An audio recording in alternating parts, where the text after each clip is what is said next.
Good evening, everyone. We're just waiting for our attendees to arrive for our webinar this evening. We welcome you all tonight. We'll just leave a couple more minutes for people to come in, and then we'll go into our introductions.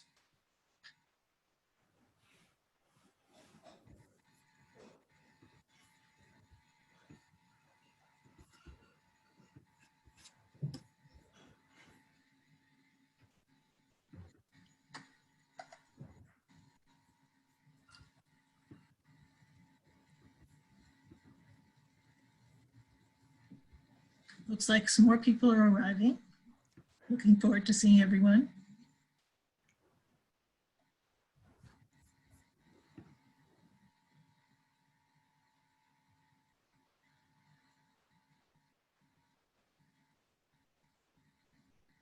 I think we'll get started now. Hello, my name is Laurie McGavin-Bachman, and I work in the Adult Programs Department at the Ridgefield Library and organize the ARTalks, a series that's been going on for 10 years that is dedicated to exploring the creative process through lectures, films, and workshops that focus on art, architecture, and design. Tonight is our kickoff for our 2020-21 ARTalk series, and we have two ARTalks in October. The first ARTalk tonight is with Rudy Shepard, whose talk is entitled Portraits and Healing. Rudy will talk about his watercolor portrait series, which served to humanize tragic losses and raise awareness of racial inequality. He will also talk about his sculptures. Our next ARTalk will take place on Sunday, October 18th at 2 p.m. with sculptor Meredith Bergman, who will talk about her recently unveiled monument in Central Park, which honors women's rights pioneers. I'd now like to introduce Namilin Bayerzian, Director of Education at the Aldrich Contemporary Art Museum, who will introduce our ARTalk presenter tonight, artist Rudy Shepard. Thank you. Thank you so much, Laurie. I want to first thank the library and Leslie and Laurie in particular for inviting the Aldrich to participate in their ARTalk series and host this event tonight. Before I get started with introducing Rudy, I just want to make a note. If anybody has questions throughout the talk, please use the Q&A function at the bottom of the screen. So you'll see a little tab that says Q&A, and you can ask questions throughout the talk, and we'll address it at the very end. I'm really delighted to introduce Rudy Shepard. Rudy received his BS in biology and studio art from Wake Forest University and an MFA in sculpture from the School of Art Institute of Chicago. He's been in numerous group exhibitions, including at PS1 Contemporary Art Center, which is now called MoMA PS1, the Studio Museum of Harlem, the Bronx Museum of Art, Art in General, and many more. He's been awarded Artist in Residence at PS1 National International Studio Program and an Emerging Artist Fellowship from Socrates Sculpture Park. He's also done numerous public art projects, including at Carnegie Mellon University in Pittsburgh, Pennsylvania, at the First Street Green Art Park in New York, and most recently in Harlem in collaboration with the Studio Museum in Harlem. Rudy is an associate professor of art at Penn State University, and his exhibition at the Aldrich Contemporary Art Museum called Somebody's Child runs through Sunday, November 29th. If you haven't already seen this show, I really recommend you come to the museum. It's an incredible work series delving into his portraits, which span over a decade and includes hundreds of watercolor portraits of people, including Breonna Taylor, Philando Castile, George Floyd, and more. Going along with these portraits is a series of sculptures called the Black Rock Negative Energy Absorbers, and they are featured in his performance also on view at the museum called Induction Ceremony. So with that, I really am so happy to welcome you, Rudy, and thank you so much for giving us this talk tonight. All right, thank you so much for having me. I really appreciate this opportunity to share my work. I'm gonna go ahead and share my screen and we'll get started here. First of all, I just have to say I've given a lot of talks, and I've given some Zoom talks. I've never done one of these webinars, so it's very strange not to have an audience to look at and have sort of get social cues from. But I'll figure it out, or I'll just get used to it. So my name is Rudy Shepherd. Where I want to start today is actually with this sculpture that I did in 2006. So this is the first Black Rock negative energy absorber. I made this piece at the Socrates Sculpture Park, which is in Queens. So what you're seeing here, like this is the park here in Queens. This is the East River, and the skyline you see behind you is Manhattan, specifically the east side of Manhattan. So I applied. So this show that I made the sculpture for was like a emerging artist fellowship. And so, you know, I pitched a proposal to them that I wanted to make a sculpture that sort of addressed the sort of the criticism of political art. You know, like I've been making work dealing with identity and race and just the challenging things in our society up to this point. And one of the things that always sort of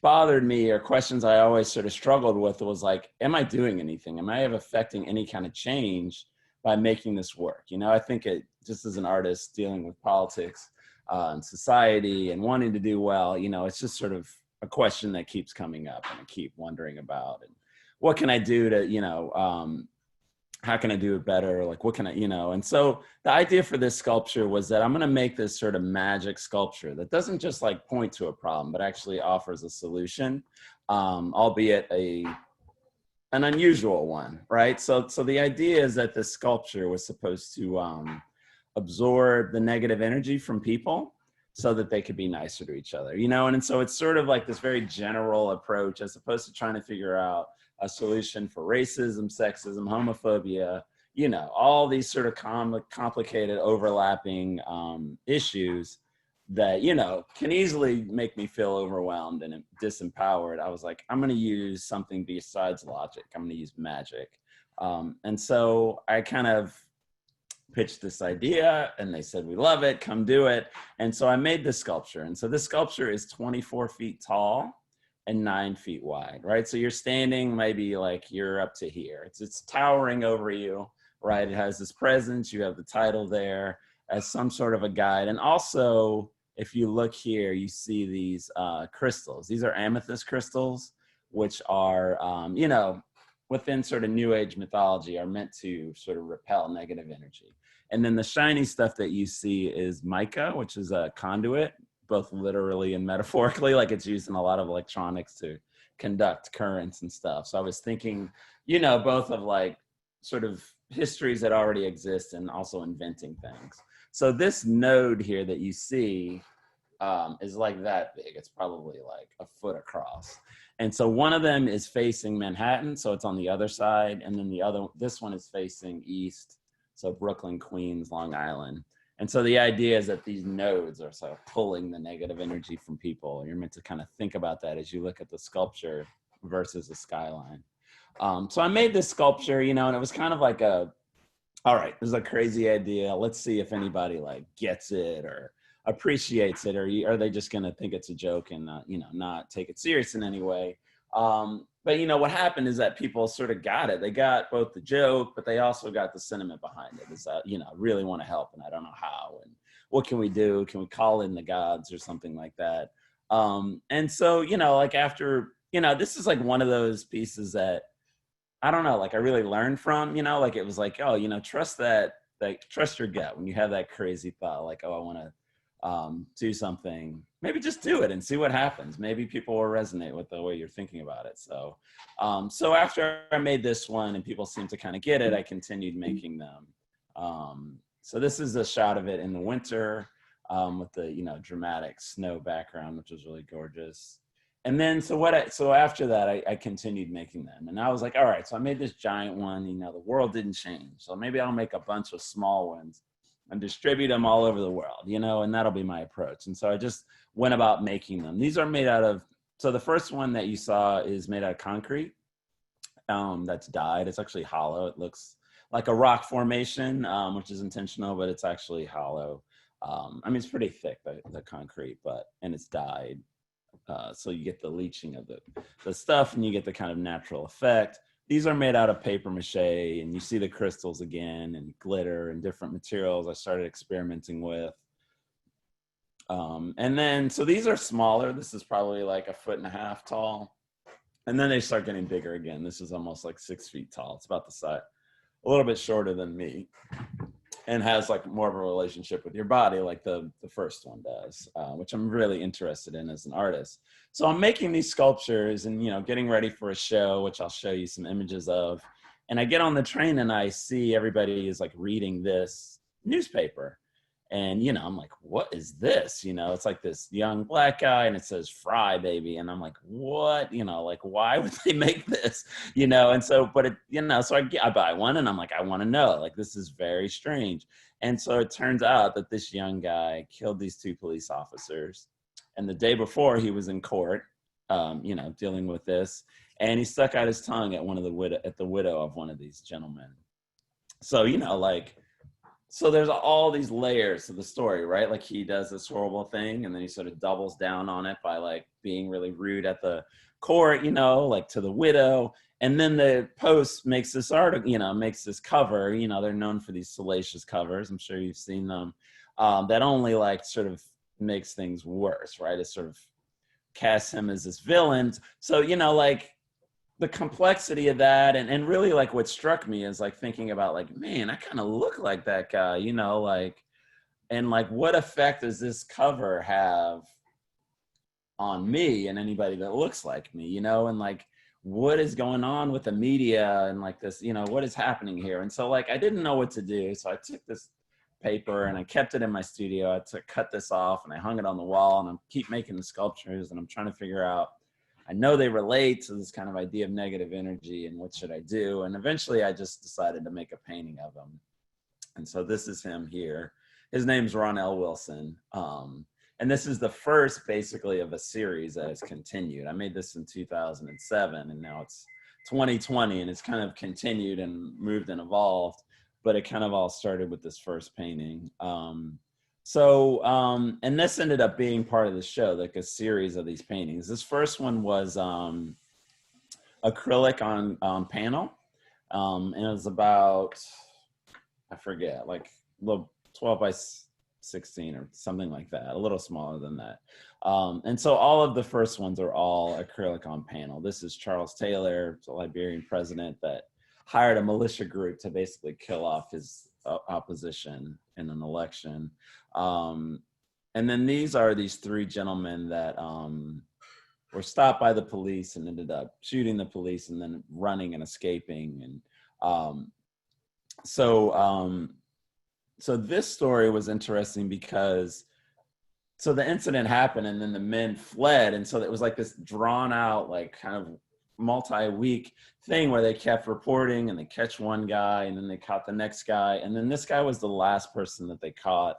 And they found him, he had escaped to Pennsylvania. This happened in New York City and he had fled to Pennsylvania, and they found him hiding. And, you know, it was interesting because they really like kind of made a whole joke about, you know, like, oh, we found this guy hiding in the ditch, you know, and it just kind of, again, pointed to like, what is going on here? Like what, you know, it made me think about like the media's function in this process, like, you know, like how the media sort of serves to sort of use these people as examples. And like, is that some sort of like way that like we kind of use, you know, so now that we don't have this like kind of one religion, like America isn't like one religion, right? Is this like another way that we use to like kind of arbiter our morals and like kind of teach lessons and stuff like that? So something I've been like thinking about continuously as I've been working on this. So this group of gentlemen is the Jenna 6, these 6 high school students that were involved in this like racial incident at their school in Louisiana, and became like a kind of a national story.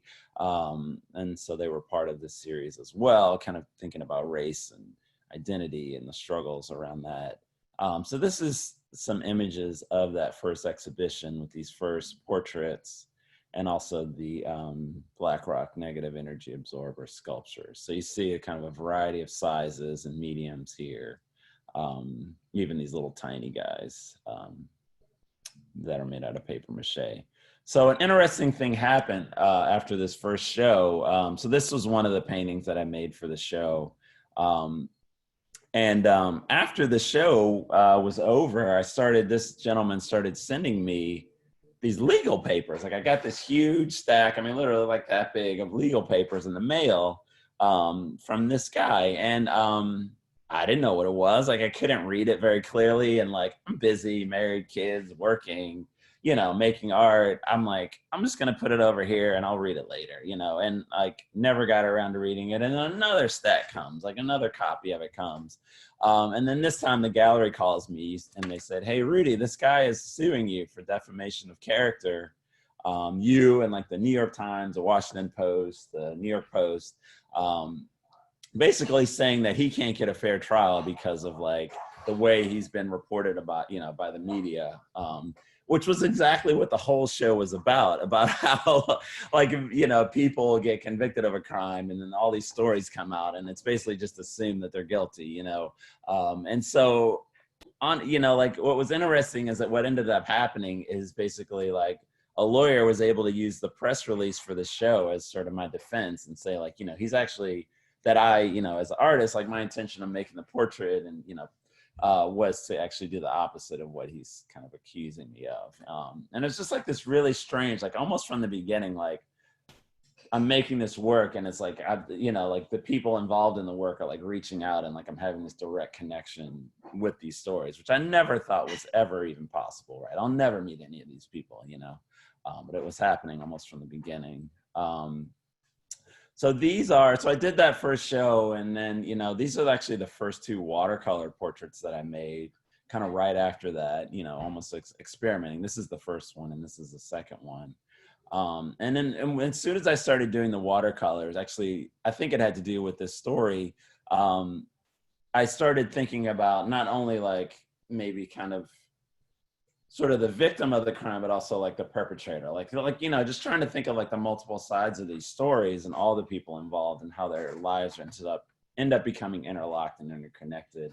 Cause this story, this guy here, was killed by this guy here. So James Beard is this guy who was killed in Texas by this guy, John King. And what was interesting is like, I'm doing this research and I'm trying to figure out, like find images of James Beard and I keep getting pictures of John King. And then I look up John King and I get pictures of James Beard and I'm like, well, who's who? Like, I really had to like dig around and like look at the captions under the pictures and like very carefully. It's like, their like stories are interwebbed. If you look up one, you find the other. And, it's really strange if you think about why their stories are connected.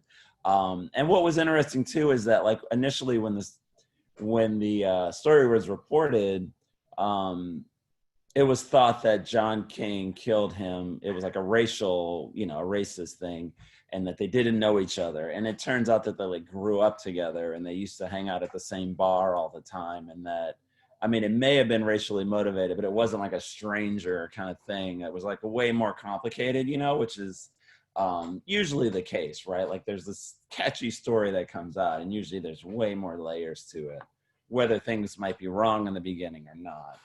And that's something that I've run into as I've continued making the work and then paying attention after I make the work and the story kind of goes on longer, which is, so these are the first two watercolors.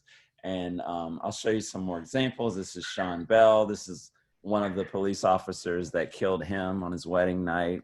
I did portraits of the other two as well, kind of thinking of them all together. This is a kid named Keel Coppin that had a mental health issue that was killed by the police when they came to his house. This is Ted Kaczynski. This is him when he was in high school.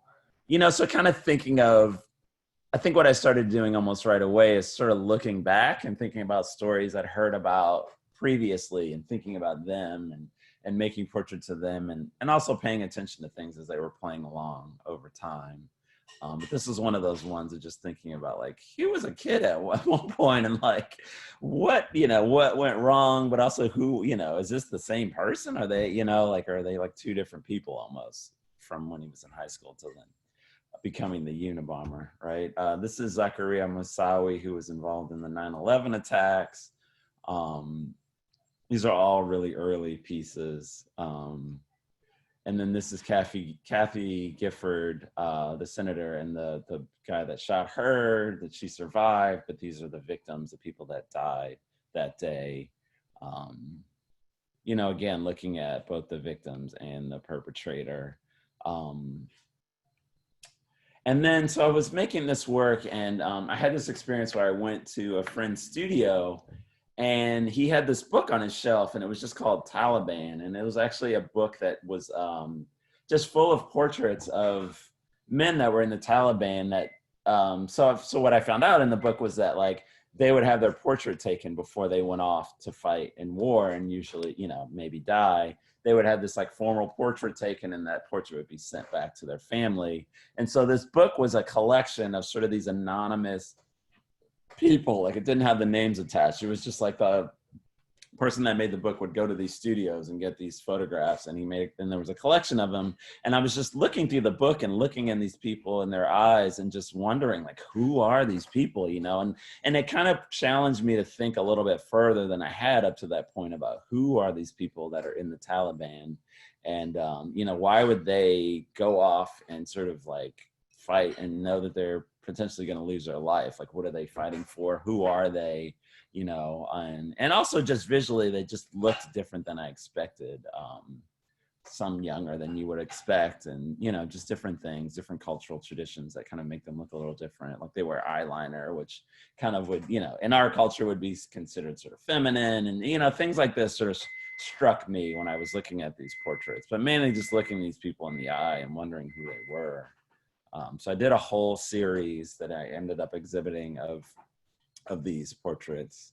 And then, as I've gone along, like, I've really like experimented in different ways with like how to tell a story with painting. And so this is an example of kind of one of the ways that I've done that. So this is the Superdome that was in, that's in Louisiana, New Orleans, after Hurricane Katrina. This was made sort of after Hurricane Katrina, shortly after. And so I think of these three paintings kind of as all telling the story together. So this other painting is of Kanye West, who was very outspoken when that was happening, and no one was coming in to help and saying, like, George Bush doesn't care about Black people. I don't know if you remember that. And then this is an image that I found of this young girl that died, that was sort of floating in the water, just on the street. Someone took a photograph of her, and thinking about the lives lost, and like the sort of the real, not it being a number, but like trying to narrow it down to something more specific as a way to kind of think about what happened and, this loss of life. And so when I was doing these, I was almost like kind of thinking about trying to do like history painting, but like in the present moment, like documenting what turned out to be a lot of really sort of substantial things. So these two paintings go together as a group. And this is actually an image that was released of Osama bin Laden when they finally kind of located him. They released one image of him, and this is the image that they released, which I'm sure they had others, but, they released this picture of him watching himself on TV in this kind of like really dirty room, kind of almost looks like a dorm room or something, like not a grand portrait in any way, not him with his family. And, it really made me think of like the choice that was made. Like, we're going to put this image out, and make him look like he's kind of all washed up and not powerful anymore, not to be feared, and so I recreated that image. And then also this is the compound where they found him, which they released an image of that as well. This was in Pakistan. And they made a whole movie about finding him in this compound. And in the movie, they go to the compound and they go through the yard and they move through. And I remember seeing it, that was maybe a year after I made this painting, and just being like totally fascinated by, because all I had was this image to go by. So I thought, like, go into that space and see that. So these two paintings go together. And then there was another painting, which is,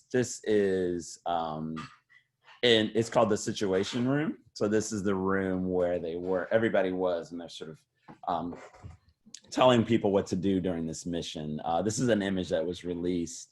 And there was all this talk about, like, you know, this image, right? It kind of, and Hillary covering her mouth, being aghast, like people kind of thought, like, what's wrong with her? Why would she be upset, you know, as she watches, you know, someone be assassinated, you know, and Obama kind of, for me, like, I remember seeing Obama kind of shoulders shrugging in the back, like he didn't want to be there. And Joe Biden was in the picture as well. And all these military guys that are sort of more working, and just people standing in the room, someone peeking out of the back. Like, I was just fascinated by the whole scene and how the looks on people's faces and their body language, and, you know, and just how much it's said about the situation and how people felt about it. So I really wanted to reproduce this and represent that to people to look at and think about. And then this is another image that was on the cover of the New York Times. These are the Libyan rebels, and they're kind of coming out of this tank. And then this is, so what came next? I'm kind of going chronologically through my work, and as things are developing and new things are coming about. So one of the new things that came about around this time is that I created this character called the Healer. And the Healer is basically an outgrowth of the Black Rock negative energy absorber sculptures. Basically, I was making the sculptures and, you know, just thinking about, like, how can I, like, animate this idea, these, like, healing sculptures, right? And I was like, well, if I created a character, you know, then I could take that character out in the world, and that character could interact with people and spaces and do things and kind of activate this idea of this healing art, you know. And so I created this character, and the first thing I did with the character is I created all these videos, and traveled all over the place filming the character in different situations out in the world. And usually when I show it, like here, I'll show it on multiple channels. And the way that the video works is that there's, at this point, 10 years later or something, there's like 200 video clips from all over the country. And I had a student that I work with at Penn State, a new media student, basically develop a computer program that, like, plays them at random. So I have three in the room. I have 3 computers connected to 3 projectors, and they just play at random. And so you get different combinations of videos all playing at the same time without sound usually. And they're different links, so they're going off and coming back on. And every once in a while you'll see like 2 of the same ones. Different things happen, which I'm really interested, because when I made this piece, it wasn't about, like, making a narrative video. So to, like, cut it up and make it linear and, like, you know, put it in some kind of order just seemed artificial. And so this seemed more in the spirit of what I was doing and experimenting, and has allowed me to continue to kind of add to it and grow it and use it in different ways. So in comes the Healer initially as in a video. I would go on to use this character to do live performances, which I'll show you soon. So also coming out of these large negative energy absorber sculptures is a series of ceramics called the healing devices. And this is the first group of them. And these, the idea with these is, you know, similar to the sculptures, you know, they're meant to have this sort of magic power. I'd been doing a lot of research, you know, talking to people about my work and them recommending that I look at different things from different cultures. And so I'm going around the Met, looking at artifacts, looking at bolis, looking at things from different African cultures. And I was like, I want to make my own, you know, and I want to make them on a different scale, like more like something you would feel like you would interact with, like in your hands, or something that would be in your house that might suggest utility, like you're using it to remove negative energy or something like that. And so they kind of have these references and scale, and sometimes like hybrid things of everyday objects, but also like a little bit different. So this is the first group of them, and they were all black, tying, you know, pretty directly to the previous series of sculptures. But as they've gone on, they've changed and varied in form and color and different things. And I'll show you that as well. So this is the second Black Rock negative energy absorber. This is a model, like a drawing of it, proposal that I had. This is the skeleton, so the inside of it, what it looks like. It's made out of 2x4s. It's anchored to the ground. This is in Manhattan. This is Houston Street, so the Lower East Side is like across the street there. And this is me building it with the metal lath. I love showing this to students. Like, this is how it's made. This is all the things you don't see. This is the first layer of the concrete, and then the second layer there. And what happens is, so when I finish it, it looks like that. And then as it sort of dries and like the concrete cures, like all that other color comes into it from inside, kind of leaches out. And makes it look a little bit more natural, like sort of like a rock formation, which I'm interested in. So for this sculpture, you know, it was like the second time I'm doing it. I'm like, at this point I have the healer character. I thought like, man, I really want to like do something.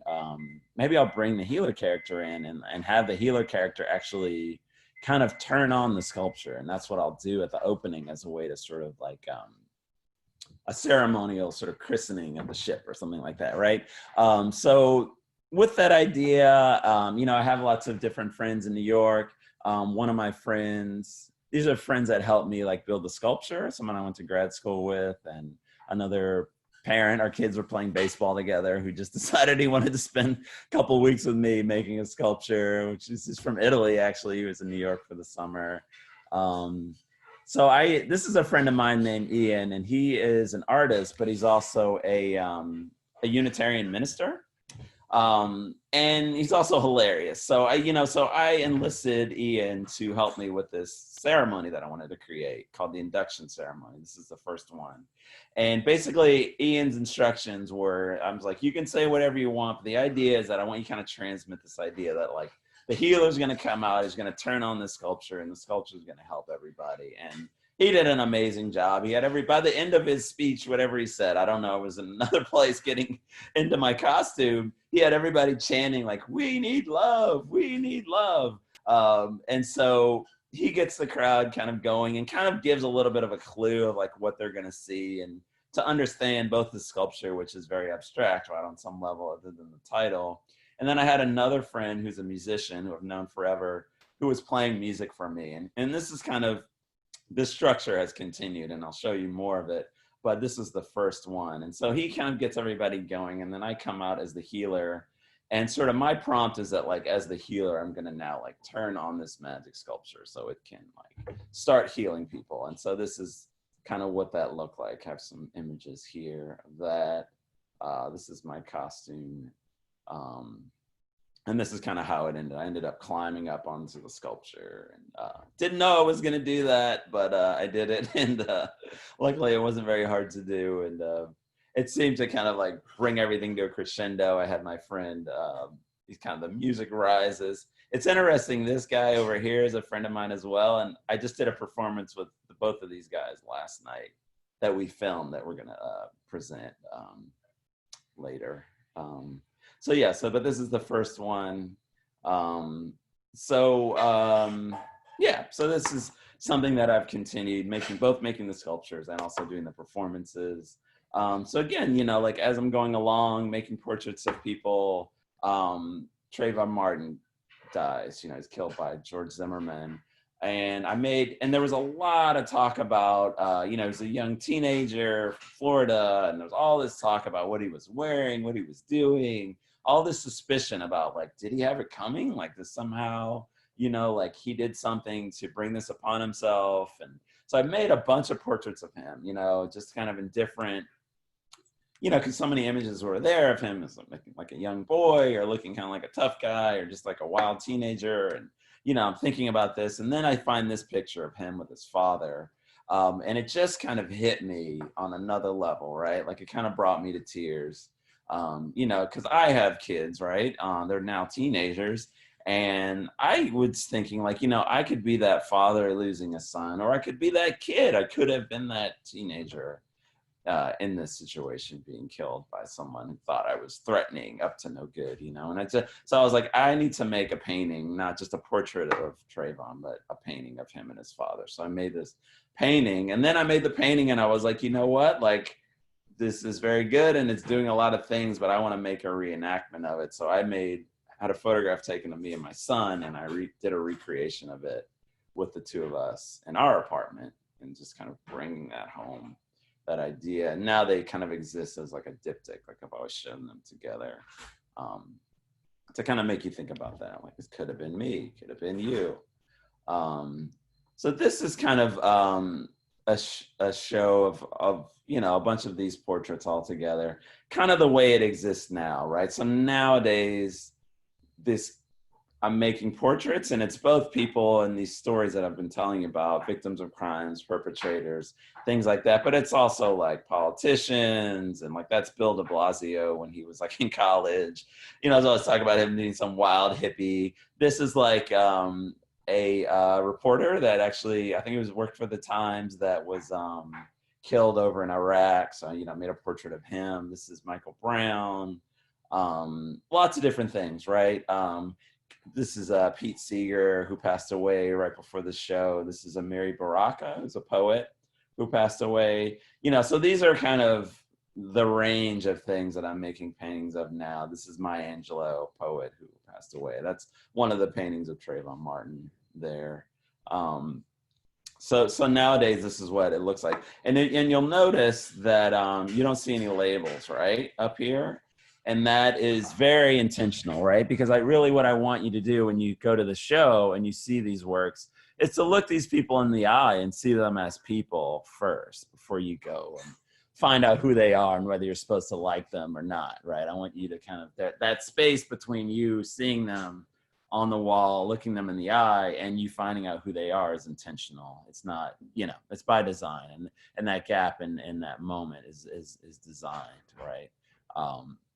So this exhibition had these portraits in it, had the healing devices, and also had, here's a close-up of them, Philip Seymour Hoffman, Nelson Mandela, Bradley Manning.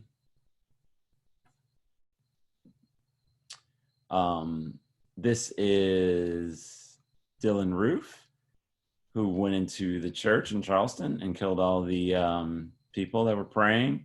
This is Clemente Pinckney, who was the minister who was killed in that incident. And these are some of the other people that were there that were killed. Michael Brown, other people, Eric Snowden, cult leaders.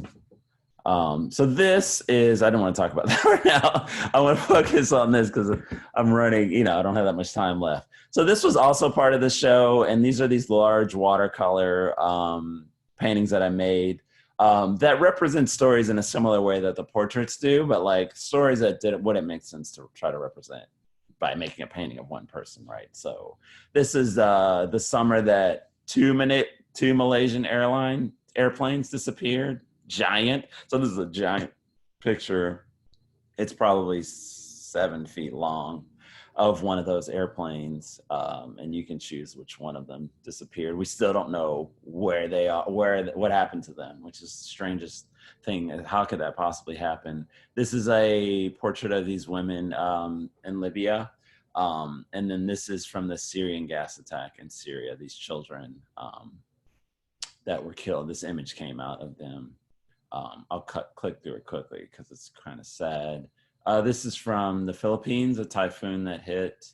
Again, you know, like I made a large painting of kind of the wreckage and people kind of fleeing from it as opposed to picking like a victim or something, you know, thinking that made more sense as far as a way to represent it. This is a close-up of this painting, and then this painting of these women that are mourning their losses, right, of people that died. And in the show, I thought of these people, both specifically as these people from this country that are mourning the loss of their people, but also symbolically as people mourning, you know, their position here intentionally, kind of thinking of the people that would be mourning the loss of these children or the loss of the people on that other wall. So they're both, again, thinking about history painting. They're both specific, but also sort of symbolic of others mourning, right? And this is a portrait that came out of Alan Kurdi, the refugee that was found dead in Greece on the beach. And then these are some of the healing devices, different sculptures that I've made over the years, experimenting with different glazes and forms and things. You know, so you know, they've moved from like specifically being these like objects that look like they suggest function to sometimes creating other characters, kind of in addition to the healer. I've made portraits. This is a ceramic sculpture of the healer. So it's kind of moved around and given me an opportunity to kind of really explore form in different ways, in a very immediate way. That's what I love about ceramics. I also love this process of like making the form out of clay, letting it dry for weeks, firing it, and then going back into it and deciding on color and glaze and texture and all that. It's like this 2-part process, and like playing with abstraction in almost like in 2 different phases. And the person that made, you know, the form, like then I'm like off thinking about something else when I go back to paint it, and how those things, you know, really like play off of each other, the form and the color. This is one that's sort of like, I think about like victims of police brutality and stuff. I made this like head that's sort of loosely based on me, and it's called Black and Blue. So it's got this black glaze and this blue cobalt glaze underneath, and it's almost like life size. There are other healing devices, again, thinking about suggesting some sort of use, but you can't quite figure it out.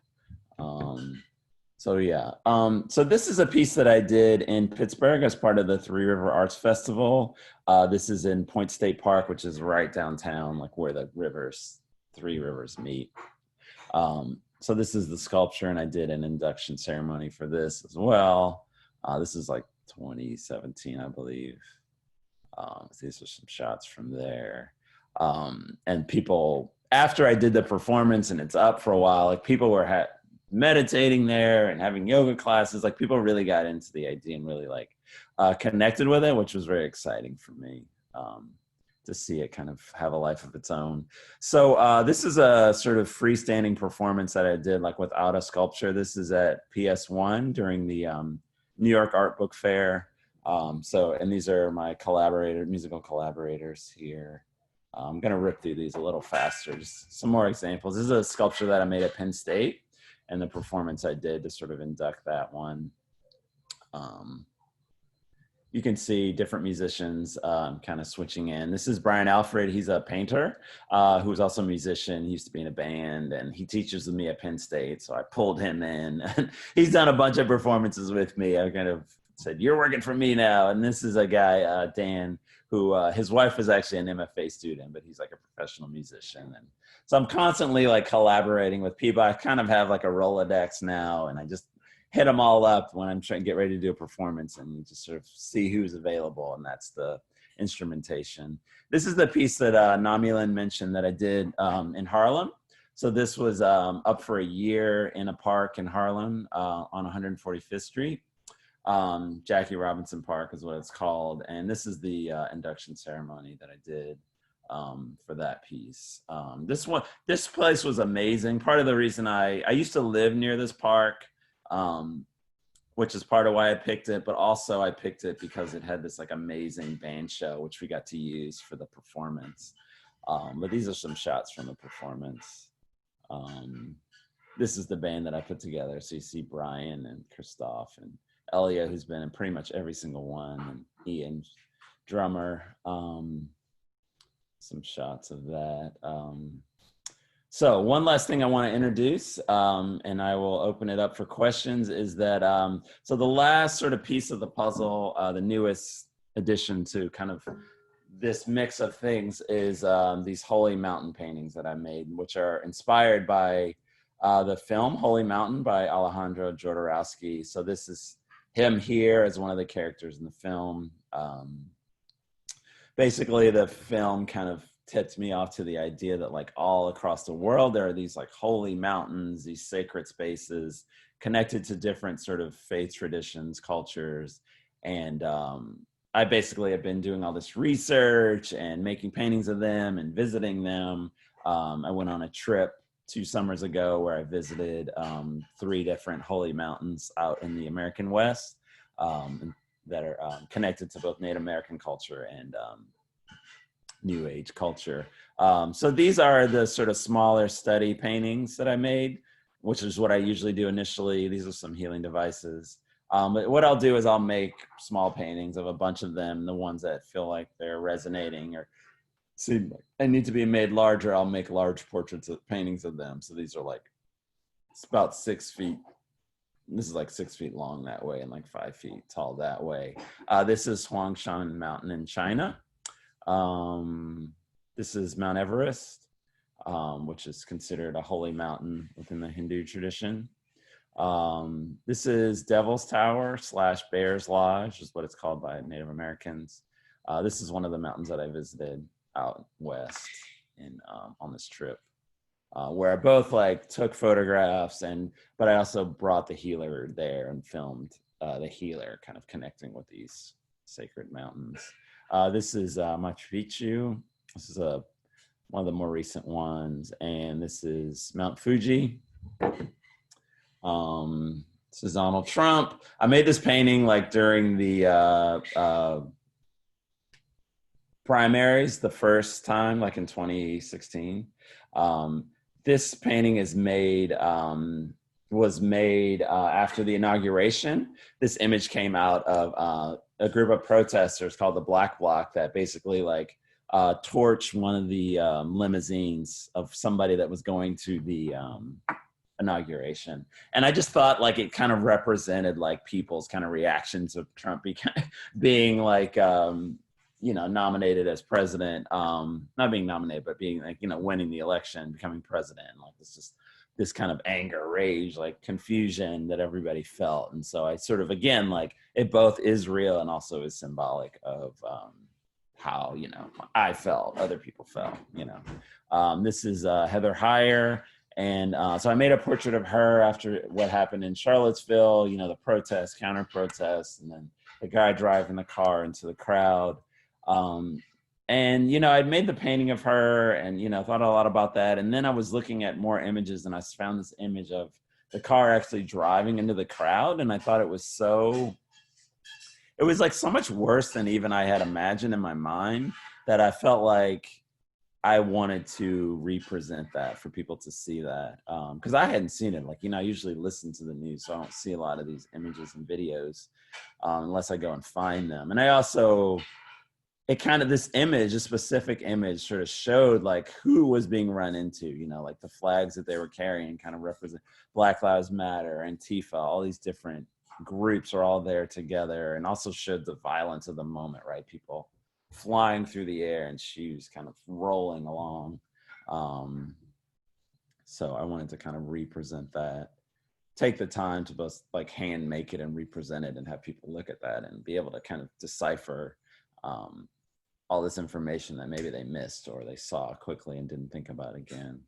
And then this is an exhibition I had at Smack Melon, which is a nonprofit in Brooklyn, where I showed all of this work all mixed together. So you have the healing devices, the portraits, the holy mountains, all the more of the scenes, all there together. And I even made a BlackRock negative energy absorber specifically for the exhibition that was there as well. And I think about this work as all being part of me trying to talk about what's going on in the world right now. And like, I see it all as connected, right? Like different facets of the same story. Maybe the problems and like offering these sort of spiritual solutions and things, something along those lines. But I'm always kind of pushing the seams and it's coming further and further, kind of like, expanding and stretching. But it's like, to me, it's like trying to talk about the complexity of life right now, right? Like things aren't cut and dry, black and white. There's all these things to be excited about, people that are doing amazing things. And there's also like, lots of tumultuous things happening and, sad things. So it's my way of trying to sort of speak as clearly as possible and honestly about what's going on. All right, just some more shots of that. This is a recent one that wasn't in that show since the show of the Yellow Vest movement in France.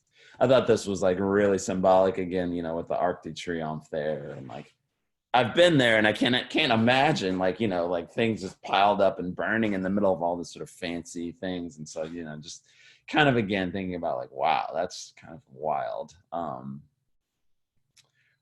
Here's an image of Eric Garner being killed and George Floyd, you know, kind of presenting those moments and making people think about like, really, is he that dangerous? He's that big and dangerous that, you know, there's like 4 police here. You know, he looks like he's not doing anything at this point, you know, and then 8 minutes, this was going on, like making you really look at it and look at almost visually look at it and think about like what happened again. And these are portraits very recent from the summer of Ahmaud Arbery, Breonna Taylor, George Floyd, Rayshard Brooks. This is John Lewis, who passed away, unfortunately. And my last image, I just wanted to show an image of Ruth Bader Ginsburg, who also passed away very recently. So I think I will stop there. Yeah, and that's my website if you're interested. Thank you so much, Rudy. That was wonderful. It was so good seeing more about the paintings that you've done, actually. Yes. That's actually new to me. We actually had a question from one of our audience members about the painting with Hillary, Obama, and Biden, and kind of talking about scale. Why is Biden so much smaller in that image? Right. Well, so I usually I used to talk about that when I give my lecture to students. I talk about that painting a little bit more. That is like one of the first of these sort of scenes that I ever did. And so I really just like freehand it. Like I just started with the guy like Obama and the guy in the middle, and everything else I sort of just like did by hand. And so like it's meant to represent scale, but it really like those people, if they were standing next to each other, one would be like 8 feet tall and one would be 4 feet. It's just sort of like me kind of getting it wrong. Yeah. More than it is symbolic, honestly. But yeah. Got it. Yeah. I find it fun to kind of look at, but you know. Yeah. And in some ways, I figured out how to fix that after the fact, and like now I know like, oh, you can just grit it out, or you know, there's like a few techniques, but that was like the first one. I was like, I just have to do this thing, and it just like started. Gotcha. Yeah. And actually, with your portraits, with your portraits too, there's kind of a playfulness about them, you know, and also I think the choice of it being a watercolor. Can you expand more on like why you started with acrylics and panels and kind of settled on like watercolor being really the way you want to present them? Right. Yeah. I mean, I think that like I made those acrylic paintings right away, and that was sort of a decision based on the first one and kind of having them match. But as soon as I started working with the watercolor, I got interested in just like the quality of the watercolor on paper. Like there's like an ephemerality to it. Like it's very delicate, which sort of represents sort of the fragility of light, you know, like kind of metaphorically, I like that, but also just the wild nature of watercolor. Like it's just harder to control. And I kind of I've gotten better at sort of controlling it. You could see like from the last one to the first one, right? There's a lot of control comes in, but I still like I very much self-taught when it comes to painting in general.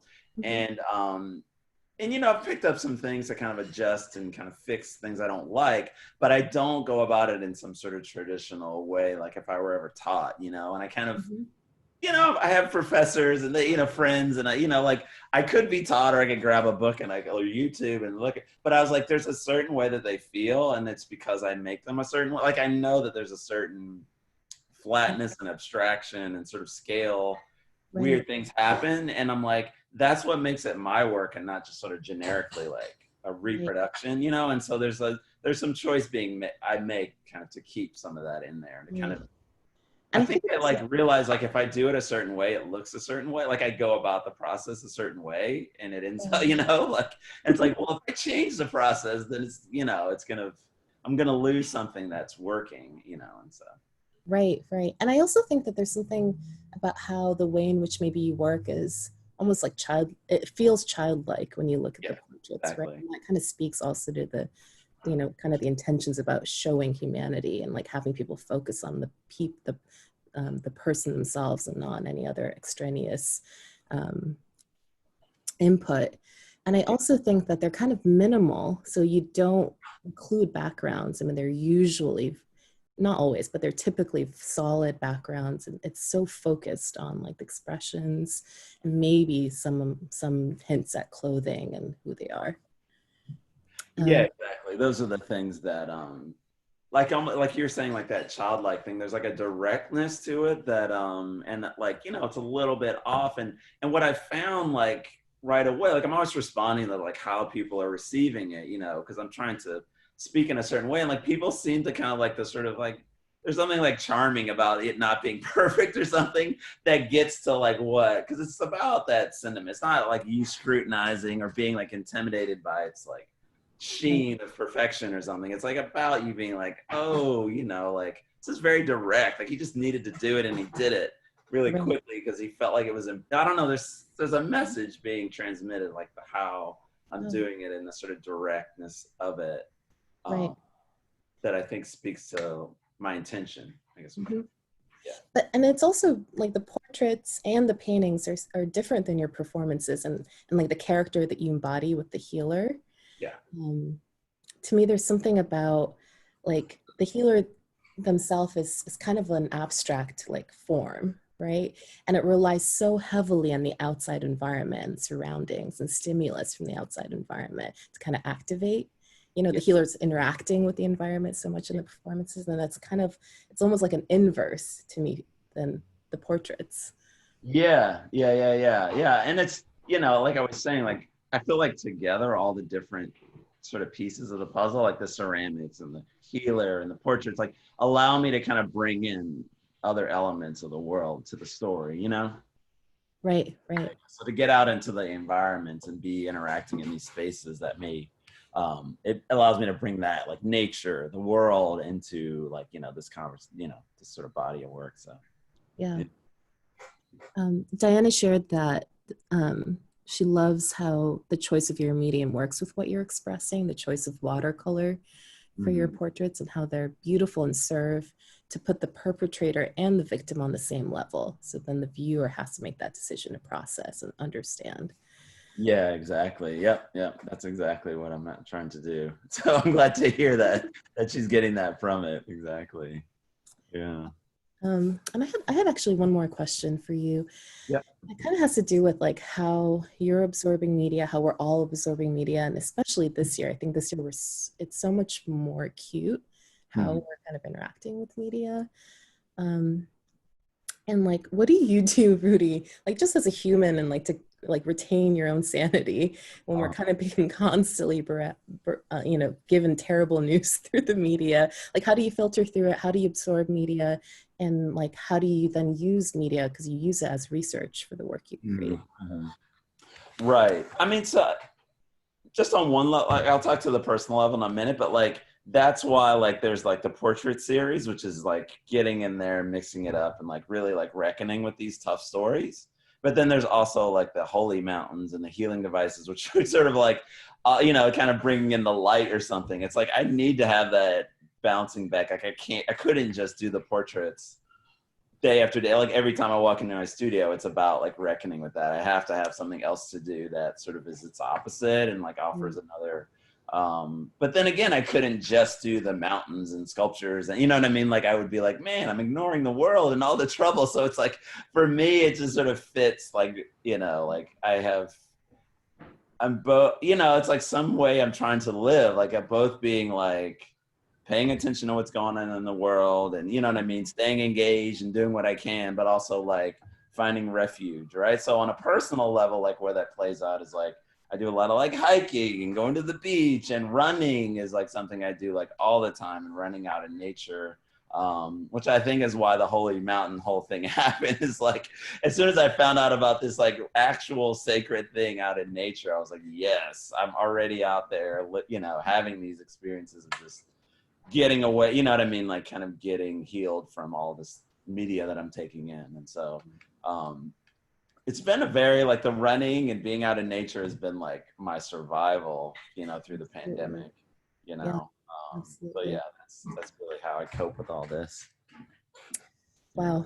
Well, thank you so much, Rudy. That was really, it was powerful and emotional kind of sitting here with you and going through all of this. But then I also love like the way in which you talk about your work, because it kind of is, it feels effortless to me, but it also feels like very nurturing, giving, and in a way that is really beautiful to be able to like experience. It doesn't feel oppressive.